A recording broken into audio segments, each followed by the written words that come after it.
Sluice গেটে বাঁধ ভোগান্তির শিকার কৃষিজীবীরা প্রতিবাদে সড়ক অবরোধ সমস্যার হলো অস্থায়ী অবসান। ঘটনা সোনামুড়া আগরতলা সড়কের বরতলী স্লুইস গেট সংলগ্ন সড়কে। জানা গেল, বরতলী স্লুইস গেট লাগোয়া একটি নতুন নির্মাণের কাজ চলছে। সেই কাজের কারণে অস্থায়ী একটি আলাদা বাঁধ তৈরি করে নির্মাণকারী সংস্থা গত দুদিনের প্রবল ভারী বর্ষণের জেরে বৃষ্টির জল দাঁড়িয়ে পড়ে কৃষি জমিতে। ফলে জমিতে থাকা সবজি ফসল নষ্ট হতে শুরু করে।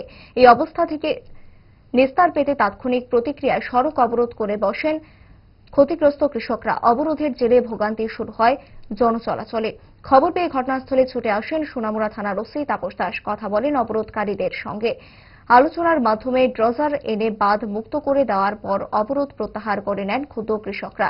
ঘটনা নিয়ে কি জানালেন থানা আধিকারিক তাপস দাস, দেখুন।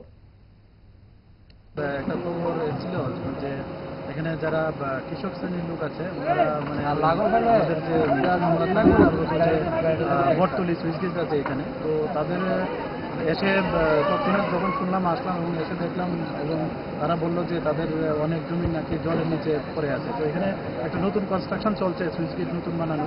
তো ওইটা তৈরি করাতে সামনে একটা টেম্পোরারি বাঁধ দেওয়া হয়েছিল। তো এই জন্যই জলের সমস্যাটা আমরা যা বুঝতে পারলাম। তো এখানেও কিছু একটা ক্ষতি হচ্ছে। আমরা অনেকের সঙ্গে কথা বলেছি, এটাও ঠিক জলের জন্য, কারণ বৃষ্টি হয়েছে।